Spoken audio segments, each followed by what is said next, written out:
Friends, शुरू करते हैं आज की हमारी कहानी एक परंपरा ऐसी भी, भाग 8। अभी तक हमने पढ़ा कि पूनम ने तन्वी को पढ़ाने के लिए अपनी जी जान लगा दी थी। तन्वी ने सरकारी स्कूल से पढ़कर 10वीं और 12वीं में मेरिट हासिल की थी।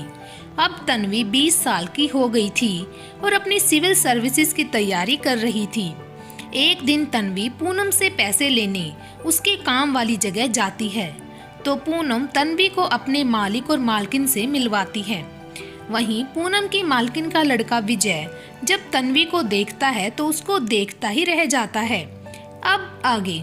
जब से विजय ने तन्वी को देखा था वो पूरी तरह उसके ही ख्यालों में खो गया था।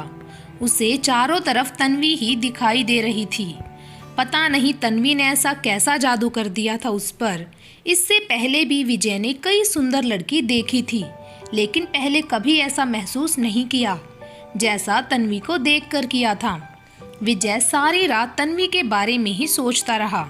उसकी आंखों से नींद कोसों दूर थी। देर रात जब उसे नींद आई तो नींद में भी तन्वी के ही सपने देखता रहा।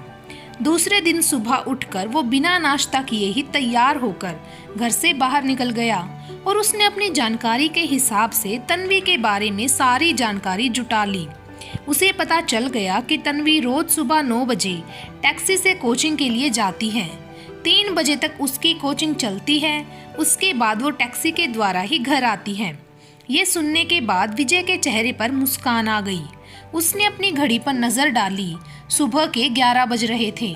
तन्वी का घर और कोचिंग दोनों ही विजय के घर और फैक्ट्री के रास्ते में पड़ते थे। विजय ने कुछ सोचा और अपनी फैक्ट्री चला गया। उसे फैक्ट्री में देखकर उसके पापा मुस्कुराते हुए बोले, अरे भाई साहब जादे, आज फैक्ट्री कैसे आ गए?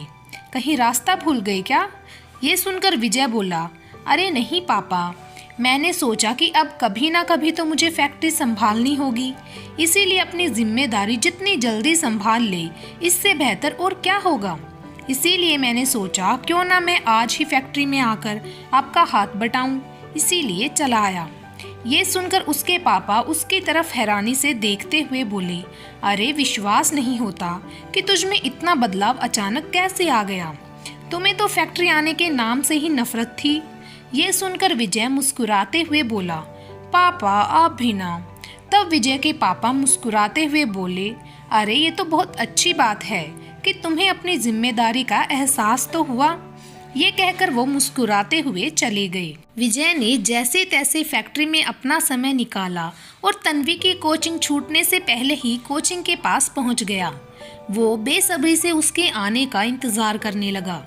जैसे ही तन्वी कोचिंग से निकलकर रास्ते के किनारे खड़े होकर टैक्सी का इंतजार करने लगी, तभी अनजान बनते हुए विजय ने अपनी गाड़ी वहां जाकर रोक दी और बोला, अरे तुम तो वही हो ना जो कल हमारे घर आई थी, पूनम दीदी की बहन।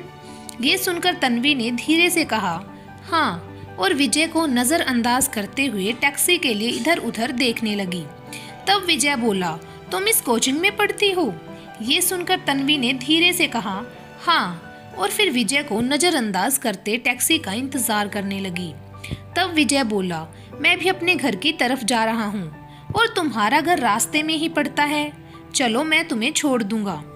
ये सुनकर तन्वी बोली, जी थैंक्स, लेकिन आपको परेशान होने की कोई ज़रूरत नहीं है, मैं चली जाऊंगी।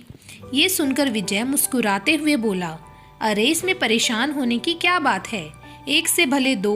जब मैं जा रहा हूँ तो आप भी चल सकती हैं, मुझे कोई एतराज़ नहीं है।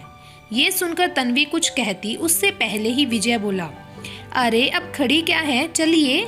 तन्वी चाहकर भी मना नहीं कर पाई और विजय के साथ उसकी गाड़ी में बैठकर चली गई। तन्वी के अपनी गाड़ी में बैठते ही विजय ने मुस्कुराते हुए गाड़ी आगे बढ़ा दी। रास्ते में विजय ने तन्वी का नाम जानते हुए भी जानबूझकर पूछा, वैसे क्या मैं आपका नाम जान सकता हूँ? ये सुनकर तन्वी ने धीरे से कहा, तन्वी, और वो दूसरी तरफ देखने लगी। तन्वी को कोई बात ना करते देखकर विजय ने पूछा, आप किसकी तैयारी कर रही हो? ये सुनकर तन्वी ने कहा, सिविल सर्विसेज की। तन्वी ने रास्ते की दूसरी तरफ देखते हुए कहा। तब विजय बोला, ये तो बड़ी अच्छी बात है। तब तक तन्वी का घर आ गया था। तन्वी ने कहा कि बस यहीं रोक दो। विजय ने गाड़ी रोक दी और तन्वी उसमें से उतरकर थैंक्स कहकर वहां से चली गई। विजय उसे जाते हुए देखता रहा। वो सोचने लगा, अरे पता नहीं क्यों इतना जल्दी इसका घर आ गया। वैसे जैसे तैसे करके 2 बात करने का मौका मिला था। फिर सोचा कोई बात नहीं, कल फिर मिलूंगा। ये सोचकर वो अपने घर चला गया। शाम को तन्वी ने अपनी दीदी को विजय के बारे में बताया कि कैसे वो उससे मिला और वो उसके साथ आई थी। ये सुनकर पूनम मुस्कुराते हुए बोली, अरे इसमें कोई परेशानी की बात ना है तन्वी। छोटे मालिक तो बहुत अच्छे इंसान हैं, सालों से जानती हूँ उनको। अपने माता पिता की तरह ही बहुत ही सज्जन हैं। घमंड तो जरा सा भी ना है। अमेरिका में ही पढ़ाई लिखाई की है, लेकिन मजाल है जो अपने देश की संस्कृति भूले हो। बिना किसी भेदभाव के सबका आदर सम्मान करते हैं। म्हारे को तो दीदी कहकर बुलाते हैं। पूनम मुस्कुराते हुए कह रही थी और तन्वी चुपचाप उसकी बातें सुन रही थी।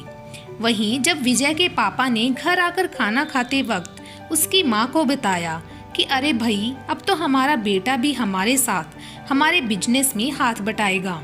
आज देखो उसे अपनी जिम्मेदारी का एहसास खुद ही हो गया, वरना हम तो कितना बोलते थे, हमारी सुनता ही कहाँ था।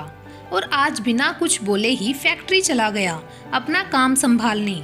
तब उसकी माँ हैरानी से विजय की तरफ देखते हुए बोली, अरे बेटा, जो मैं सुन रही हूँ क्या ये सच है?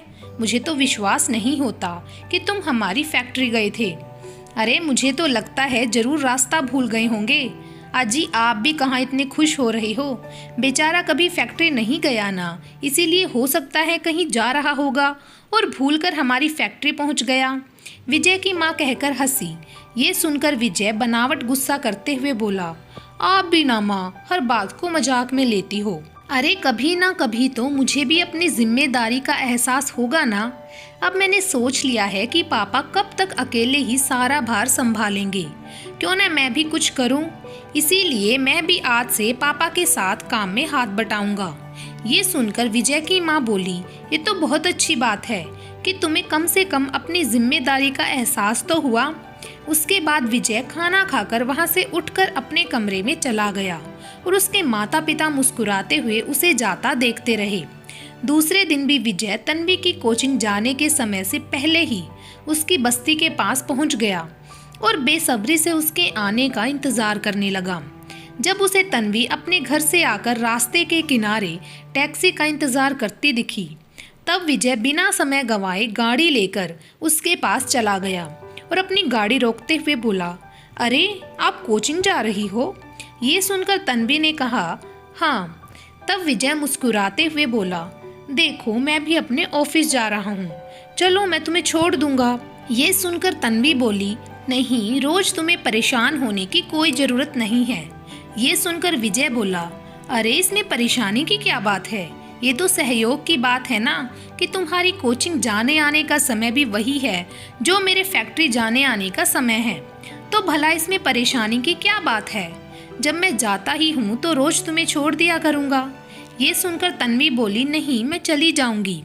तब विजय बोला, ठीक है, अगर तुम फ्री में ऐसे नहीं जाना चाहती हो तो जो टैक्सी के रुपए तुम टैक्सी को देती हो वो मुझे दे दिया करना। ये कहकर विजय मुस्कुराया। तब तन्वी कुछ बोल ना सकी। तब विजय बोला, अब बैठ भी जाओ। ये सुनकर तन्वी बिना कुछ कहे ही बैठ गई। तन्वी ना तो विजय की तरफ देखती थी, ना उसकी बातों पर कोई ध्यान देती थी। उसे बस अपनी पढ़ाई से मतलब था। वो अपनी दीदी का और अपना सपना साकार करना चाहती थी। वहीं विजय सारे रास्ते बस प्यार से उसे निहारता रहता था। विजय तन्वी से बेपनाह प्यार करने लगा था। रात दिन वो तन्वी के बारे में सोचा करता। अगर कभी तन्वी गलती से उससे नजर टकरा जाती तो वह हड़बड़ा सा जाता। धीरे धीरे 1 महीना निकल गया। इस 1 महीने में विजय फैक्ट्री जाने के बहाने रोज तन्वी को कोचिंग छोड़ देता और साथ में ले भी आता था। वहीं विजय अपनी फैक्ट्री में भी अपने काम के बारे में जानने लगा था, जिससे उसके अपने काम में रुचि जगने लगी थी। उसके माता पिता भी खुश थे कि विजय को अपनी जिम्मेदारी का एहसास हो गया है और अपना काम संभालने लगा है। इस 1 महीने में तन्वी को भी महसूस हुआ कि विजय और लड़कों से अलग है। वो कभी भी उसका नाजायज फायदा नहीं उठाना चाहता। 1 महीने बाद एक दिन विजय ने तन्वी को घर वापस आते समय कहा, तन्वी, क्या हम अच्छे दोस्त बन सकते हैं? ये सुनकर तन्वी ने हैरानी से उसकी तरफ देखा। तब विजय बोला, देखो, गलत मत समझना, लेकिन दोस्त बनने में कोई बुराई तो नहीं है ना। और मुझे लगा कि तुम बहुत अच्छी लड़की हो। अगर तुम मेरी दोस्त बन जाओ तो इतना अच्छा दोस्त मेरे लिए किस्मत की बात होगी। ये सुनकर तन्वी ने कोई जवाब नहीं दिया। तब विजय बोला, क्या हुआ? क्या तुम मेरी दोस्त नहीं बनना चाहती? अगर ऐसी बात है तो फिर कोई बात नहीं है। ये कहकर विजय दूसरी तरफ देखने लगा। तब तन्वी बोली, अरे नहीं, ऐसी कोई बात नहीं है। ठीक है, आज से हम अच्छे दोस्त हैं। ये कहकर तन्वी मुस्कुरा दी। अब तन्वी और विजय दोनों अच्छे दोस्त बन गए थे। तन्वी रोज विजय के साथ आती जाती थी। धीरे धीरे तन्वी भी विजय से खुलकर बातें करने लगी थी और अपनी हर परेशानी के बारे में विजय को बताया करती थी।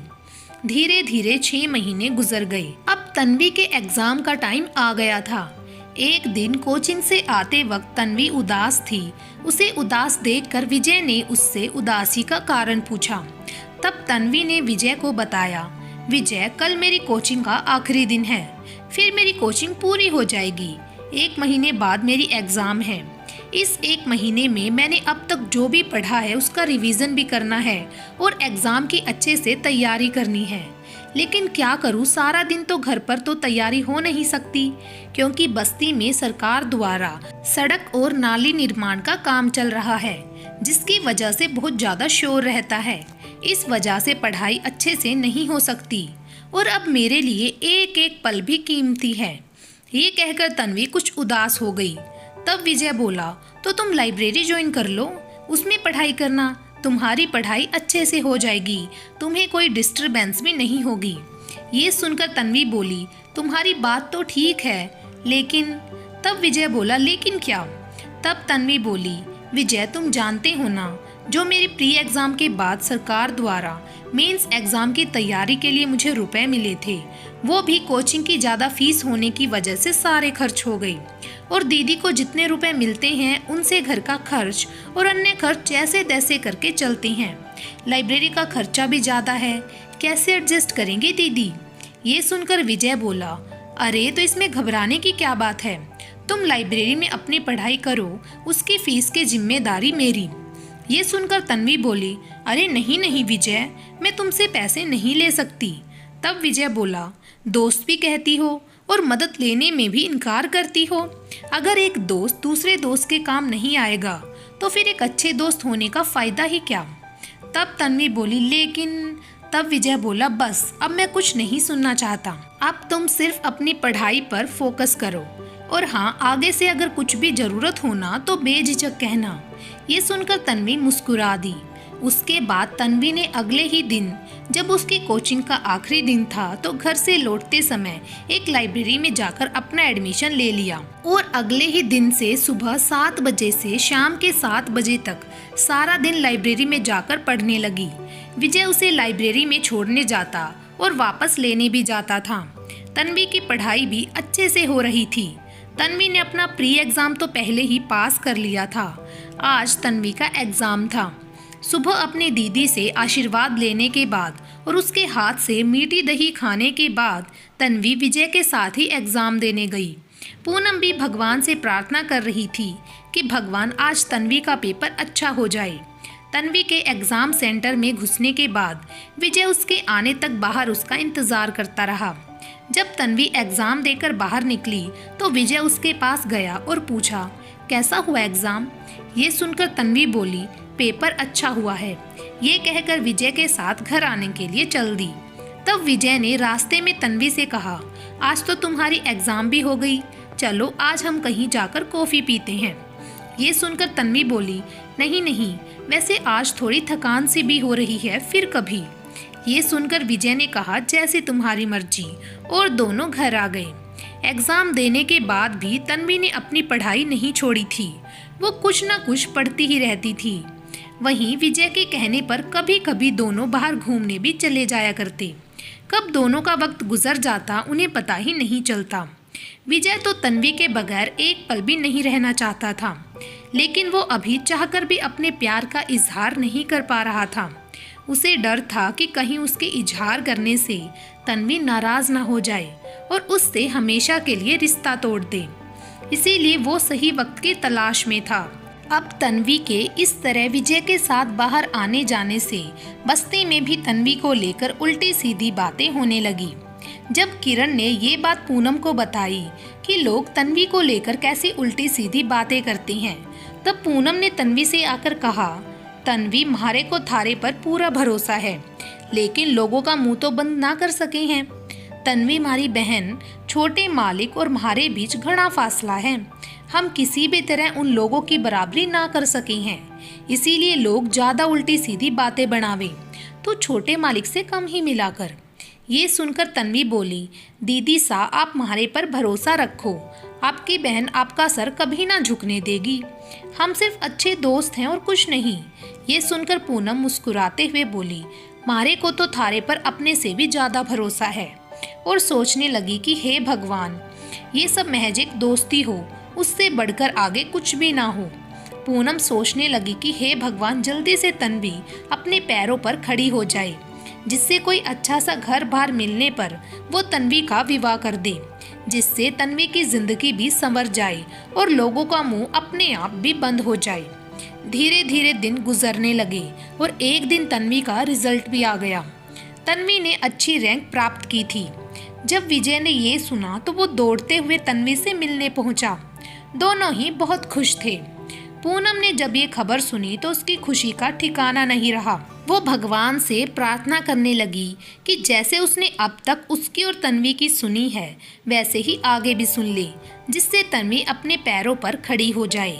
तन्वी के एग्जाम में पास हो जाने से विजय तन्वी से बोला, भाई, इस खुशी में कुछ ना कुछ पार्टी तो बनती है। ये सुनकर तन्वी बोली, तो बताओ तुम्हें कैसी पार्टी चाहिए? चलो आज कॉफ़ी पीने चलते हैं। आज मैं तुम्हें अपने पैसों से कॉफ़ी पिलाऊंगी। ये सुनकर विजय बोला, हाँ, कॉफ़ी पीने तो चलेंगे, लेकिन उससे पहले मुझे तुम्हें लेकर कहीं जाना है। ये सुनकर तन्वी बोली, कहाँ? तब विजय बोला, तुम चलो तो सही। और वह उसे गाड़ी में बिठाकर अपने साथ ले गया और उसने गाड़ी एक शॉपिंग मॉल के आगे रोक दी। ये देखकर तन्वी ने कहा, तुम्हें कुछ खरीदना है यहाँ से? ये तो लेडीज शॉपिंग मॉल है। ये सुनकर विजय बोला, तुम चलो तो सही। तब तन्वी बोली, लगता है तुम अपनी मम्मी के लिए कुछ खरीदना चाहते हो। और वो विजय के कहने पर उसके साथ मॉल के अंदर चली गई। मॉल में ले जाकर विजय ने एक बहुत ही खूबसूरत लहंगा चुन्नी पसंद की। तन्वी को भी वो बहुत ज़्यादा पसंद आई, तो विजय ने कहा कि जाओ तुम ट्राई करके आओ। ये सुनकर तन्वी बोली, तुम्हें तुम्हारी माँ के लिए लेना है तो मैं क्यों करूँ? मेरे साइज की उनको थोड़ी ना आएगी। ये सुनकर विजय बोला, अरे नहीं, ये मुझे तुम्हारे लिए लेना है। तुम्हारी सफलता पर मैं तुम्हें गिफ्ट देना चाहता हूँ। ये सुनकर तन्वी हैरान रह गई और बोली, नहीं विजय, मैं इतनी महंगी ड्रेस नहीं ले सकती। ये सुनकर विजय बोला, कैसे नहीं ले सकती? मैं तुम्हारा दोस्त हूँ। तन्वी बोली, हाँ तुम मेरे दोस्त हो, लेकिन इसका मतलब ये तो नहीं ना कि मैं तुमसे महंगी महंगी चीज़ें उपहार में लूँ। और वैसे भी अभी मैंने सिर्फ एग्ज़ाम पास की है, मेरा सिलेक्शन नहीं हुआ है। ये सुनकर विजय बोला, वो भी हो जाएगा, लेकिन पहले तुम ये ड्रेस पहन करके तो आओ। ये सुनकर तन्वी बोली, नहीं विजय, मैंने कहा ना मैं इसे नहीं ले सकती। और तुम्हें पता है ना, दीदी सा को भी ये सब कुछ बिल्कुल पसंद नहीं है। ये सुनकर विजय बोला, कैसे पसंद नहीं है? अरे भाई, मैं तुम्हें अपनी तरफ से गिफ्ट दे रहा हूँ। ये सुनकर तन्वी कुछ कहती उससे पहले ही विजय बोला, तुम्हें मेरी कसम। विजय की जिद के आगे मजबूर होकर तन्वी ट्राई रूम में चली गई। जैसे तन्वी उन कपड़ों को पहनकर बाहर आई तो विजय उसे देखता ही रह गया। वो किसी स्वर्ग की अप्सरा से कम नहीं लग रही थी। विजय उसकी खूबसूरती को देखकर खो गया था। विजय को इस तरह अपनी तरफ निहारते देखकर तन्वी शर्मा गई और बोली, विजय तुम ऐसे क्यों देख रहे हो मुझे? ये सुनकर विजय हड़बड़ाकर अपने ख्यालों से बाहर आया और बोला, कुछ नहीं, वो तुम बहुत खूबसूरत। ये सुनकर तन्वी बोली, क्या कहा तुमने? तो विजय बोला, कुछ नहीं, कह रहा हूँ कि ड्रेस बहुत खूबसूरत लग रही है तुम पर। तब तन्वी बोली, बस अब मैं चेंज करके आती हूँ। ये कहकर तन्वी वापस चली गई और वापस अपने पुराने कपड़े पहनकर उसको लेकर आ गई। तब विजय ने कहा, ये ड्रेस तुम पर बहुत ज़्यादा खूबसूरत लग रही थी और अच्छी भी है। ये कहकर उसने वो ड्रेस खरीद कर तन्वी को दे दी। फिर दोनों मॉल से बाहर आ गए। दोनों ने एक साथ कॉफ़ी पी, खाना खाया और कुछ देर गार्डन में बैठकर इधर उधर की बातें करने के बाद शाम होने पर वापस अपने अपने घर आ गई। जैसे ही तन्वी उस ड्रेस को लेकर अपने घर आई तो पूनम, जो उस दिन थोड़ी जल्दी आ गई थी, तन्वी के हाथ में बैग देखकर बोली, तन्वी इसमें क्या है? ये सुनकर तन्वी बैग खोलकर ड्रेस निकालते हुए बोली, दीदी साहब, इतनी कीमती और सुंदर ड्रेस देखकर पूनम बोली, अरे ये तो बड़ी खूबसूरत है और महंगी भी लागे है। वैसे ये थारे पास कहाँ से आई, किसकी है? ये सुनकर तन्वी बोली, दीदी साहब, ये विजय ने हमारे को गिफ्ट दी है। ये सुनकर पूनम हैरान रह गई और बोली, तन्वी, मैंने थारे से पहले भी कहा था कि छोटे मालिक से कम मिला कर। अरे वे बड़े लोग हैं, उनके लिए ऐसे महंगे उपहार किसी को देना मामूली बात है, लेकिन थारे को लेना ही नहीं चाहिए था। ये सुनकर तन्वी बोली, दीदी साहब, मैंने बहुत मना किया लेकिन विजय माना ही नहीं, अपनी कसम दे दी। ये सुनकर पूनम बोली, अच्छा मैं बात करती हूँ कल उससे, तू खाना खाने जल्दी हाथ मुंह धोकर आ जा। ये सुनकर तन्वी बोली, दीदी साहब, हमारे को भूख ना है। तब पूनम बोली, अरे सुबह भी कुछ ना खाया तो भूख कैसे ना है? ये सुनकर तन्वी हड़बड़ाते हुए बोली, दीदी साहब, वो बाहर विजय के साथ मैंने खाना खा लिया। ये सुनकर पूनम फिर हैरान रह गई और बोली, अच्छा। तन्वी की बातें सुनकर पूनम को उसकी चिंता सताने लगी। सोचने लगी कि तन्वी अभी मासूम है, उसे सही गलत की पहचान ना है। अरे अगर किसी ने विजय के साथ उसे यूँ बाहर घूमते हुए देख लिया तो पहले ही लोग इन सब के बारे में उल्टी सीधी बातें बना रहे हैं। हे भगवान, कहीं इन दोनों के बीच दोस्ती से बढ़कर कुछ ना हो। पूनम डर रही थी कि अगर छोटे मालिक के साथ तन्वी के बाहर घूमने उठने बैठने की खबर बड़ी मालिक और मालकिन को चल गई तो वो लोग क्या कहेंगे। वो तन्वी से मना करे तो कैसे करे कि वो विजय से बिल्कुल ही दूर रहे। उसे कुछ समझ में नहीं आ रहा था। सारी रात पूनम तन्वी के बारे में ही सोचती रही कि कहीं तन्वी और विजय कोई ऐसा कदम ना उठा ले जिसके बाद में तन्वी को और उसकी बदनामी का सामना करना पड़े। पूनम को तन्वी पर पूरा भरोसा था, लेकिन वो ये भी जानती थी कि तन्वी अभी नादान है, उसे जमाने की समझ नहीं है और ऐसी उम्र में इंसान को सही गलत का ज़्यादा अंदाज़ा नहीं होता। सुबह उठकर रोज की तरह घर का काम करके और तन्वी से ये बोलकर कि समय पर खाना खा लेना कहकर पूनम विजय के घर काम करने चली गई। विजय के घर पहुंचकर घर का काम काज करने लगी। तभी विजय के पड़ोस में रहने वाली मिसेज शर्मा वहां आ गई। उसने तीखी नज़र पूनम पर डाली और विजय की माँ को आवाज़ लगाने लगी। उसकी आवाज़ सुनकर विजय की माँ शीना भी वहां आ गई और मुस्कुराते हुए बोली, अरे शर्मा भाभी, आप आज सुबह सुबह बड़े दिनों बाद आई हो, आओ बैठो। ये कहकर उसने पूनम की तरफ देखते हुए कहा, अरे पूनम, जा अंदर जाकर चाय बना कर ले आओ। ये सुनकर पूनम जी मालकिन कहकर अंदर चाय बनाने चली गई। आज की कहानी को यहीं पर समाप्त करते हैं। बाकी की कहानी आपको मिलेगी भाग नंबर 9 में, जहां हम देखेंगे कि क्या विजय और तन्वी अपनी दोस्ती से आगे भी बढ़ेंगे या नहीं, और अगर बढ़ते हैं तो सभी लोगों के रिएक्शंस क्या होंगे। तब तक के लिए बने रहें मेरे चैनल ढेर सारी कहानियाँ के साथ। Thank you.